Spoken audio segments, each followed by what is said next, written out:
പല നമ്മുടെ കേരളത്തിൽ തന്നെ പിന്നെ പാലക്കാട് മ്യൂസിക് കോളേജിൽ ഡാൻസ് ഇല്ല. മ്യൂസിക് കോളേജ് അറിയാലോ ഇപ്പോൾ ഇവിടെ പാലക്കാട്. പിന്നെ വന്നിട്ട് നമ്മുടെ കലാമണ്ഡലം അവിടെ ഡാൻസ് ഉണ്ട്.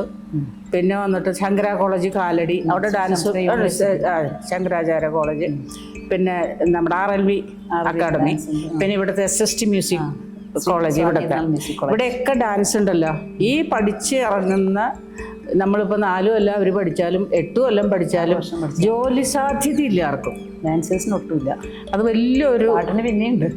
പാട്ടിനുണ്ട്. പാട്ടിന് സ്കൂളിൽ പാട്ട് മാഷ് ടീച്ചർമാരൊക്കെ ഉണ്ടല്ലോ.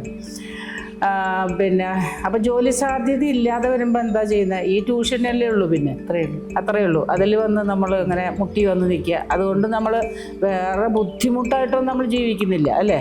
നമ്മൾ ദൈവം സഹായിച്ച് ഈ ഫീൽഡ് വെച്ചതുകൊണ്ട് ഒരു ബുദ്ധിമുട്ട്. പിന്നെ നമ്മളിങ്ങനെ കഷ്ടപ്പെട്ട് ഗിരിജ പറഞ്ഞതുപോലെ 4 മണിക്ക് എഴുന്നേക്കുന്നു നമ്മൾ.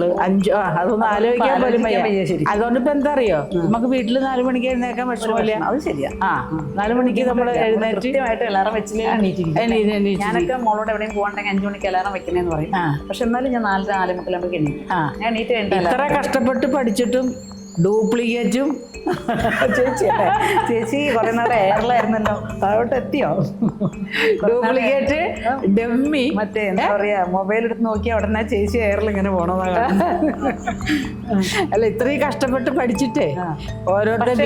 ഒരു കാര്യം ചേച്ചി, നിങ്ങൾ അവിടെ പഠിക്കുന്ന കാലത്തുള്ള ആ സ്റ്റുഡൻസും നിങ്ങളുടെ മുമ്പുള്ള സ്റ്റുഡൻസും അതിന്റെ ശേഷമുള്ള സ്റ്റുഡൻസും ഒരുവിധം എല്ലാവർക്കും ചേച്ചിക്ക് അറിയാം. ചേച്ചി അവിടെ പഠിച്ചതാണെന്നോ അതിൽ സ്റ്റുഡന്റ് ആണെന്നോ എല്ലാവർക്കും അറിയാം. പിന്നെ പറയുന്നവരിങ്ങനെ പറയും. അല്ല, പറയുന്നത് ഒരു വിവരമില്ലാത്തവരെ പറയുള്ളൂ. അതായത് ഡാൻസിനകത്ത് വിവരമില്ലാത്തവര് അല്ലേ? അല്ലെങ്കിൽ ഒറിജിനൽ കാര്യമാണ്. നമുക്കുള്ള കഴിവ് ഒരാൾ ഇല്ല എന്ന് പറയുമ്പോൾ നഷ്ടപ്പെടുന്നില്ലല്ലോ. അതില്ല. ചേച്ചി അതിന് എന്താ വേണ്ടത്? കൂളായിട്ട് അത് കേൾക്കാണ് വേണ്ടത്. അല്ല, തിരിച്ചൊന്നും പറയാം. അതുകൊണ്ടാണ് ഞാനിപ്പോ രംഗത്ത് ഇറങ്ങിയത്. അല്ലെങ്കിൽ എനിക്കിപ്പോ ഇറങ്ങണ്ട. ഞാനൊരു ഫേസ്ബുക്ക് പേജ്, യൂട്യൂബും ഇൻസ്റ്റാഗ്രാമൊക്കെ തുടങ്ങിയത് തന്നെ ഉണ്ടല്ലോ. ഒന്നും അറിയില്ല, ഡ്യൂപ്ലിക്കേറ്റ് എന്നൊക്കെ പറഞ്ഞല്ലോ.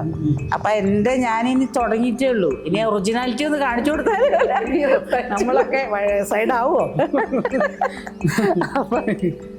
അതൊന്ന് എയറിൽ നിൽക്കുന്നതേ. അല്ല, കുറച്ചൊരു എയറിലേക്ക് പോവോ അതോ താഴോട്ട് വരുമോ? അല്ല, എയറിൽ പോകണം നല്ലതല്ലേ?